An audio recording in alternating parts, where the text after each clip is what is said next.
Bonsoir, monsieur Moustapha. Bonsoir. Comment allez-vous? Je vais très bien, et vous? Ouais, super, vous êtes pile à l'heure. Oui, comme d'hab. Donc voilà, j'explique un peu à nos internautes que voilà, l'émission s'appelle Le Portrait de la jeunesse tchadienne. Aujourd'hui, vous êtes l'un de ces jeunes qui fait la fierté du Tchad. Vous faites d'énormes choses. Aujourd'hui, ces jeunes qui sont en ligne auront la chance de vous connaître. Donc, pour commencer, il faut d'abord qu'on vous laisse la parole de vous présenter. Qui est Moustapha pour nous? D'accord. Merci bien. Tout d'abord, je tiens à rappeler que j'œuvre toujours pour une jeunesse en fait excellente, ambitieuse et qui a de la réussite. C'est pourquoi mon slogan a toujours été ensemble pour une jeunesse consciente, ambitieuse et excellente. Je m'appelle Moustapha Ahmed Khalid. Je suis ingénieur en génie logiciel et système d'information et je suis actuellement doctorant en intelligence artificielle en France. En ce qui concerne ma présentation, je vais la subdiviser en trois axes. Ça serait beaucoup plus facile à comprendre. L'axe académique, l'axe professionnel et l'axe sociétal ou bien tout ce qui est activité associative. En ce qui concerne l'axe académique, j'ai eu ma licence en développement des systèmes d'information. Étant major de ma promotion, j'ai par la suite intégré une école d'ingénieur. J'ai eu mon diplôme d'ingénieur en génie logiciel. Après cela, j'ai travaillé pendant 2 ans et puis j'ai repris les cours en faisant un master 2 en génie informatique. Et actuellement, je fais une thèse en intelligence artificielle à l'université de Grenoble-Alpes en coopération avec une université chinoise de Hong Kong. Et le projet d'activité ou bien le projet d'application sur lequel je travaille actuellement dans le cadre de la thèse, c'est les bâtiments intelligents. Et par la suite, nous allons intégrer aussi tout ce qui est activité navale des forces françaises. Ce qui est déjà, on a déjà commencé cela avant juste le confinement, la crise du coronavirus. Là, c'est l'axe académique. En ce qui concerne l'axe professionnel, étant étudiant, j'ai commencé à entreprendre. J'ai travaillé pour les principales missions du Tchad à l'étranger en étant étudiant. Je parle ici de l'ambassade du Tchad en Algérie, l'ambassade du Tchad en Belgique, l'ambassade du Tchad en Éthiopie, la mission du Tchad auprès des Nations Unies à New York. J'ai servi toutes ces ambassades-là en étant étudiant. Et en même temps, j'ai travaillé pour pas mal d'entreprises tchadiennes, telles que Al-Mahri Group ou bien Sanimex, Al-Bayan, la radio Al-Bayan, la télévision Al-Nasr et pas mal d'autres entreprises. Wow. Là, c'était en étant étudiant, bien sûr. J'ai fait une vidéo expliquant comment est-ce qu'on peut entreprendre en étant étudiant. Après la fin de mes études, c'est-à-dire l'obtention de mon diplôme d'ingénieur, je suis rentré au Tchad, j'ai intégré l'enseignement supérieur. J'ai travaillé auprès du CNAR, le Centre national d'appui à la recherche, pendant 5 mois. Et durant ce temps-là, j'ai intégré le lycée Ibn Sina en parallèle. J'ai enseigné au lycée Ibn Sina pendant 2 ans et demi. Et toujours en parallèle, j'ai enseigné à l'école Sud Management. En première année, deuxième année, troisième année et quatrième année aussi. J'ai enseigné l'informatique, j'ai enseigné les bases de données Oracle. D'ailleurs, je suis certifié Oracle Database Expert. Et j'ai quitté le CNAR pour... Donc, cela explique un peu l'agitation de quelques internautes qui nous disaient que Moustapha, c'est notre professeur, Moustapha, c'est notre coach. Donc, l'agitation, oui. ça répond à cela, donc. Oui, j'ai enseigné en fait physiquement des centaines d'élèves et j'ai accompagné en ligne des centaines, voire des milliers d'élèves tchadiens et d'étudiants tchadiens. J'ai travaillé par la suite, j'ai travaillé 5 mois au CNAR et par la suite j'ai intégré l'ADETIC, l'agence de développement du TIC, en étant le premier ingénieur à pouvoir intégrer cette agence-là. J'ai travaillé là-bas avant de venir ici en tant que technicien chargé de suivi, en tant qu'ingénieur chargé de suivi technique des systèmes d'information de l'État. J'ai administré notamment une plateforme d'hébergement web. C'était une plateforme qui hébergeait tous les sites web des institutions de l'État, tous les ministères du Tchad. Et par la suite, j'ai occupé le rôle ou bien le poste de chef de service système d'information. Et c'est à partir de ce poste-là que j'ai démissionné pour venir commencer ma thèse. J'ai occupé ce poste-là pendant 6 mois environ.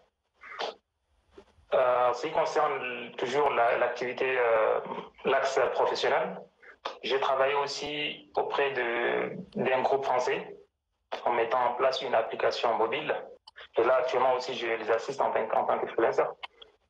C'est une application qui permet de gérer les compteurs électriques, c'est-à-dire les compteurs d'énergie, compteurs électriques, de gaz et d'eau.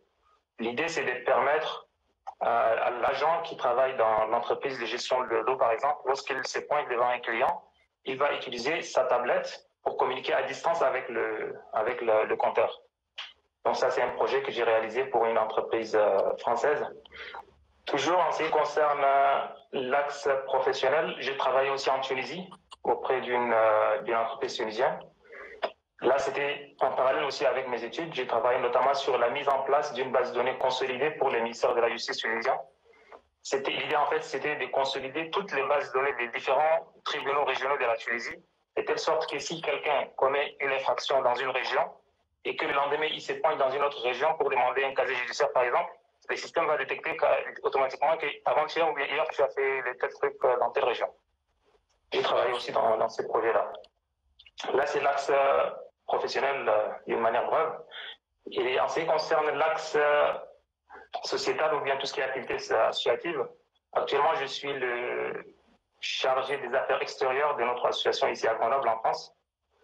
J'ai lancé le lycée numérique du Tchad, qui est un lycée dont l'objectif est de banaliser en fait l'éducation au sein de la jeunesse en utilisant notre dialecte nous-mêmes, qui est l'arabe tchadien. Ouais. Et en utilisant notamment le jargon que la jeunesse utilise. Et j'ai aussi en parallèle lancé le projet Coach Master sur YouTube. Sur YouTube, je parle en français et sur le lycée numérique, beaucoup plus en arabe. Et sur le lycée numérique, actuellement, c'est pas moi seul qui gère le lycée actuellement, on a pas mal d'ingénieurs qui travaillent avec nous.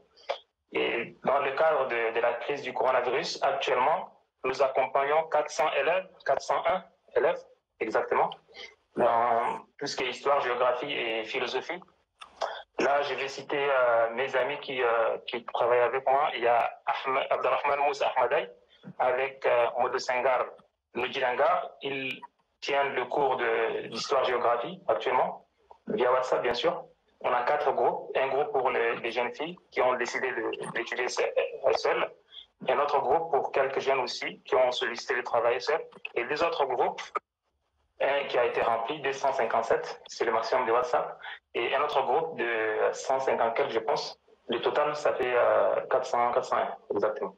Et nous avons aussi un autre enseignant qui est un censeur ou bien un proviseur au sud, qui s'appelle Ahmad Pacha. Il enseigne actuellement la philosophie. Il a commencé aujourd'hui, ce mardi-là, son premier cours. Là, c'est dans le cadre du Covid-19. Dans tout ce qui est activité associative, il y a pas mal de choses que je peux citer, mais je pense que ça serait mieux que je vous laisse la parole. J'ai trop parlé.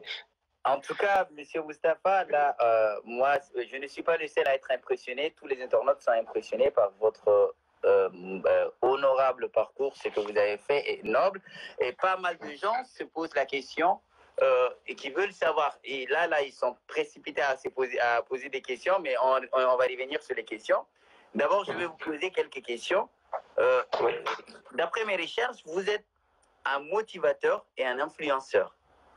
Nous voulons savoir, ça veut dire quoi motivateur et ça veut dire quoi influenceur en 2 mots juste. En 2 mots, je ne peux pas le dire parce que 2 mots, ça veut dire motivateur et influenceur tout court. Mais je vais expliquer grosso modo en 2 minutes et ce qui m'a poussé de faire ça. En fait, moi, j'étais lauréat au baccalauréat 2009. J'étais le 3e de la série D au niveau national et j'ai eu une bourse pour aller étudier en Tunisie. Une fois que je suis rentré au Tchad, j'ai enseigné au lycée. Donc, la plupart des élèves venaient me voir pour poser des questions sur des sujets qui ne font pas partie du cours que je donnais. Donc, je les assistais en quelque sorte, je les influençais. Une fois arrivé ici en France, j'ai intégré par hasard un groupe d'excellents maliens. Les lauréats du Mali, maintenant, ils sont dans leur 20e promotion, sont toujours envoyés en France, c'est-à-dire les meilleurs de leur bac là-bas, ils sont envoyés ici en France. Moi, j'ai intégré l'association. Je parle même actuellement on me dit que je suis un Malien ou bien Tchadien. Tchadien, ça veut dire Tchad, c'est le Tchali, et Mali, les LILA, ça s'appelle le Tchali.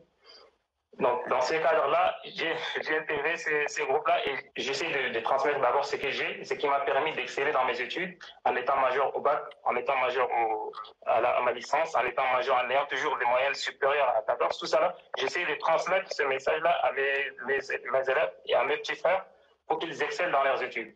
En parallèle, j'essaie de transmettre toute mon expérience que j'ai eue dans tout ce qui est entrepreneuriat en étant étudiant, ce que j'appelle la réussite en fait.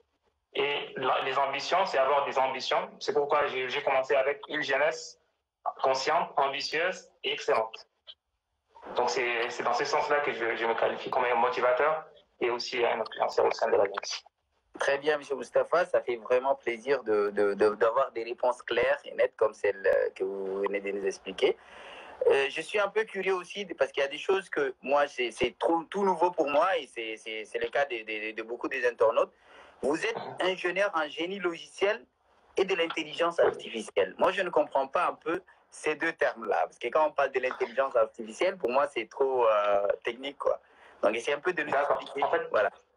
D'accord. En fait, le génie logiciel, c'est l'art de concevoir des logiciels. Nous avons le génie civil qui est l'art de concevoir des bâtiments. Si on veut construire un bâtiment comme Kempinski ou bien comme, je sais pas, un stade, ce sont les ingénieurs qui ont fait, le génie civil qui vont construire ce genre de bâtiments. Maintenant, les logiciels qu'on utilise, l'application qu'on utilise actuellement, ou bien Word qu'on utilise en général, ou bien les sites Internet qu'on consulte, ces logiciels-là ce sont tous des logiciels en fait. Ces logiciels-là sont construits par les personnes qui ont fait les études intitulé Génie logiciel. Moi, je suis en fait spécialiste dans la conception ou bien dans la réalisation des logiciels. C'est pourquoi j'ai dit que je réalise actuellement ici en France une application, j'ai réalisé déjà une application de gestion des compteurs. Là, c'est le domaine de l'ingénierie logicielle. Dans le génie logiciel, il y a pas mal de branches à l'intérieur parce que le génie, c'est déjà pour être un ingénieur en génie logiciel, il faut avoir des compétences scientifiques. C'est à la base, c'est 40% de la formation sur les mathématiques et de la physique. Si tu t'en sors pas dans ça, c'est pas la peine de faire de l'ingénierie logicielle. Et l'intelligence artificielle, c'est juste une petite branche de cette ingénierie-là qui consiste à transmettre l'intelligence à la machine. L'idée, c'est quoi? Nous, en tant qu'être humain, on discute avec les gens et suivant les cas, on prend des décisions. Maintenant, est-ce qu'on est capable de mettre en place un logiciel ou bien une machine qui va réfléchir et suivant les cas, prendre des décisions? C'est ça l'objectif du domaine de l'intelligence artificielle. Et là, ce que je fais actuellement dans le cadre de l'application de mon projet, les thèses, c'est de réaliser des bâtiments qui seront intelligents. Tout ce qui est, par exemple, électricité, tout ce qui est climatisation sera géré automatiquement. C'est-à-dire la machine, les climatiseurs, tout ce qui est électricité, vont décider à quel moment augmenter ou bien diminuer la climatisation, à quel moment ouvrir la lumière, à quel moment éteindre ou bien à quel moment diminuer un peu. Et l'autre projet pour les forces navales, c'est de permettre aux soldats ou bien aux officiers qui entrent dans des missions militaires au sein de la mer, s'ils sont en mission, par exemple, on peut prendre le cas du Tchad. Dans le lac Tchad, lorsqu'on envoie un soldat, par exemple, un soldat peut entrer sur la mer et puis avec des trucs d'oxygène là, il va partir jusqu'à faire sa mission. Maintenant, l'oxygène qu'il utilise doit être géré en fonction de la personne. Si la personne consomme beaucoup d'énergie, beaucoup d'oxygène, il faudra que le système fait en sorte que la personne ne sera pas en danger. Pour que si la consommation se fait rapidement, la personne, avant qu'il termine sa mission, l'oxygène se termine et là, il sera en danger. Donc l'idée, c'est de mettre en place des systèmes qui vont être intelligents, qui vont se décider suivant les cas et prendre les décisions. Ça, c'est l'intelligence artificielle. Excellent, parce que M. Moustapha, là, les internautes qui réagissent, qui envoient des cœurs, parce que vous répondez pile à toutes les questions, et c'est là où ma dernière question va intervenir. Là, j'ai remarqué, parce que je vous ai connu tout récemment au forum de la jeunesse de l'étudiant tchadien en Turquie, et brusquement, j'ai remarqué quelque chose qui est en vous, et là, même les internautes qui ont fait juste 15 minutes avec vous ont remarqué ces choses. Vous avez l'art de convaincre qui est automatique chez vous. Donc, nous, la question qu'on se pose ici, elle est innée ou bien vous l'avez apprise en, comment on appelle, en se documentant, en faisant des recherches, en côtoyant ces personnes dont vous parlez du Cali, ça veut dire ces génies maliens. C'est quoi en fait la base ou cette motivation ou cet art de convaincre est né? Donc, comment ces jeunes-là se posent la question, comment devenir convaincant comme Master, le coach Master? Bon, j'ai pu convaincre les 4 ambassadeurs du Tchad avant de connaître le Malien, pour lesquels j'ai réalisé les sites web. En fait, l'idée, c'est quoi? Je commençais à faire mes études universitaires en Tunisie. Dès la première année, je commençais à aimer tout ce qui est entrepreneuriat. J'ai commencé à faire des recherches sur tout ce qui est communication, technique de communication. Mais je pense que les deux choses que je peux citer ici, c'est la recherche et c'est le fait de parler sincèrement. Et lorsqu'on parle sincèrement, l'idée, ce n'est pas d'utiliser des mots qui ne seront pas compris par l'interlocuteur, mais plutôt de banaliser les choses de sorte que la personne qui est devant toi va comprendre ton message. Et là, tu envoies en fait le message du cœur vers le cœur. Je peux citer une anecdote d'un grand influenceur. Il y avait une dame qui avait un enfant. Son enfant consommait beaucoup de sucre et cet enfant-là aimait en fait cet influenceur-là. Elle a pris son enfant pour le présenter à l'influenceur pour lui demander de le conseiller. L'influenceur, il a dit revenez plus tard, après un mois. Après un mois, la dame, elle ne voulait pas venir, mais comme son enfant consomme toujours du sucre, elle était revenue parce qu'elle ne s'attendait pas à ce que l'influenceur lui renvoyait. Et là, l'influenceur, lorsqu'il a vu la dame, il a compris l'histoire, il est venu vers l'enfant, il a parlé à l'enfant. La dame lui a dit, mais pourquoi vous ne l'avez pas fait la fois passée? Le mec lui a dit, en fait, lorsque vous étiez venu, moi, je consommais aussi du sucre. Je ne pouvais pas transmettre un message, oui, en consommant du sucre et envoyez du cœur parce que là, c'est très intéressant. Ouais. Effectivement. En tout cas, c'est vraiment ce que tout le monde attend. Donc là, je vais devoir laisser la parole au public de poser quelques questions. En attendant, je vais rappeler à nos followers qu'il y a Madame Fatimessou Karterab qui sera la prochaine guest et aussi Madame Amina Pressel Longo qui sera aussi la prochaine guest. Donc Madame Fatimessou Karterab qui va se préparer. Et allez-y, on attend les questionnaires. Monsieur Moustapha est à vous, chers followers. J'ai vu déjà qu'il y a quelqu'un qui m'a demandé si j'ai fait de la physique quantique. Non, je n'ai pas fait ça. Merci beaucoup. Donc voilà, ça commence bien.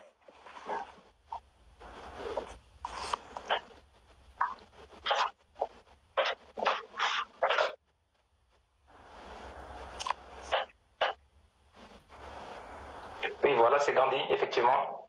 Vous avez, effectivement, oui. Vous avez raison. Donc, je vais revenir sur les... Il y avait des questions qui ont été posées avant. Ouais. Abdurrahman, moi, je n'ai pas fait du génie électrique ni électronique.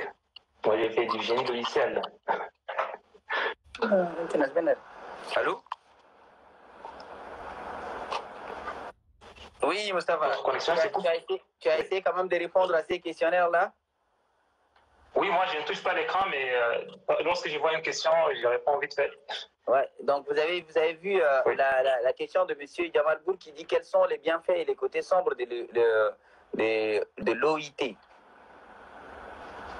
L'OIT, l'Organisation internationale des télécoms, c'est ça ou bien? Ouais, peut-être ça. Moi, je ne comprends pas trop, donc peut-être toi, tu... Oui. S'il s'agit de l'OIT, moi aussi, je n'ai pas beaucoup plus travaillé avec eux. Je n'ai jamais assisté à leurs assises aussi. Donc, je ne peux pas me prononcer sur ça. Ça serait mieux de poser la question à une personne que vous pourrez inviter par la suite. Surtout les gens qui participent à ce genre d'événements, à l'OIT. Mais moi, je n'ai pas assisté à leurs activités. Sur les IT en général, là, je pourrais répondre, mais je pense qu'ils ne parlent pas de l'IT. Il y a Tabatsi qui demande aussi à peu près la même question. As-tu déjà pensé à appliquer l'OIT sur le transport et la logistique? L'IT, ok. L'IT, je pense qu'il parle. Internet of Things, ok. Bon, pour le Tchad, non, je n'ai pas du tout pensé à un usage immédiat au Tchad pour ce genre de système. Nous, pour le moment, on est encore un peu loin. Nous n'avons pas encore l'infrastructure nécessaire en fait pour utiliser tout ce qui est IoT. Il faut avoir de l'énergie, il faut avoir d'internet. La fibre optique n'est pas encore, je sais pas comment expliquer, ce n'est pas encore. Et je peux aussi préciser qu'en fait, en train de computing, c'est tout ce qui est aspect soft de ce genre de domaine. Il y a Dr Zakaria, il y a Dr Zakaria qui demande: Salut Master, je suis dans le domaine de la santé et ma question est de savoir, vous en tant qu'influenceur, qu'est-ce que vous conseillez la population tchadienne sur la pandémie du coronavirus? Voilà, donc chacun voit aussi son côté. Oui, pour la pandémie. Exactement. Oui, pour la pandémie, j'ai déjà listé, j'ai déjà dit qu'on est en train d'accompagner les élèves. Je n'ai pas listé une autre chose. Je n'ai pas listé une autre chose. J'ai lancé en fait un site web, coronavirus-chat.com, et j'ai lancé une page qui s'appelle Prévention coronavirus au Tchad. Ces deux projets-là, le site web avec la page, sont utilisés à grande échelle. Moi-même, j'ai fait environ 5 vidéos. J'ai des amis docteurs, des médecins qui ont fait pas mal de vidéos. Au total, on a une dizaine de vidéos qui sont dispatchées sur Facebook et qui se trouvent sur les sites. Sur les sites, nous recensons aussi tous les communiqués officiels de l'État tchadien. Si jamais demain un chercheur veut voir, par exemple, les vices juridiques, les communiqués de l'État, il peut directement se référer à ce site-là pour récupérer tous les documents, tous les communiqués officiels de l'État et puis faire ses recherches là-dessus, quoi. Donc l'idée, c'est de consolider tout ce qui est communiqué officiel de l'État dans ce site-là. Moi, ce que j'ai pensé à la population, c'est de suivre les instructions des autorités parce qu'ils se basent beaucoup plus sur des conseils des scientifiques et des médecins. Donc je les conseille, je les exhorte énormément à suivre ces instructions-là, à limiter leurs déplacements et à suivre tout ce qui est gestes barrières. Donc super, monsieur Moustapha. Là, on tend vers la fin de notre direct. Là, la question qui se pose aujourd'hui, quel message avez-vous pour la jeunesse tchadienne? Aujourd'hui, la majorité d'entre eux, y compris moi, sont étonnés qu'il y a des Tchadiens qui font des choses aussi énormes et aussi gigantesques comme vous. C'est là où ça répond aussi un peu à notre débat, le portrait de la jeunesse tchadienne. Donc, ce qu'on voulait savoir, c'est que qu'est-ce que vous conseillez à ces jeunes d'aujourd'hui, des futurs bacheliers, les jeunes qui sont dans ce direct précisément et qui peuvent vraiment bénéficier énormément de votre conseil? Donc, bon, pour le conseil, j'ai déjà parlé de mon slogan qui est Ensemble pour une jeunesse consciente, ambitieuse et excellente. Et c'est dans ce cadre-là que je finalise actuellement en deuxième œuvre, en deuxième livre, qui va paraître d'ici quelques mois, sur lesquels j'ai listé en fait les différents points à suivre pour qu'on ait une jeunesse consciente dans le sens où elle doit être consciente qu'il y a des choses à faire pour le pays. Elle doit être consciente qu'il y a la notion de patriotisme qui nous manque énormément au Tchad. Il faut qu'elle soit ambitieuse pour réussir, pour avancer le pays et pour qu'elle ne soit pas à ce stade-là où on est dans la plupart des classements, on est derrière les gens. Et excellente dans tout ce qui est études et dans tout ce qui est activité. Si jamais un Tchadien se présente n'importe où, dans n'importe quel poste, on aimerait qu'il va exceller. Donc, ce que je conseille à la population ou bien à la jeunesse tchadienne, c'est d'être consciente de ce qu'elle doit faire, d'être ambitieuse, toujours de viser le haut et surtout de chercher à exceller dans sa vie.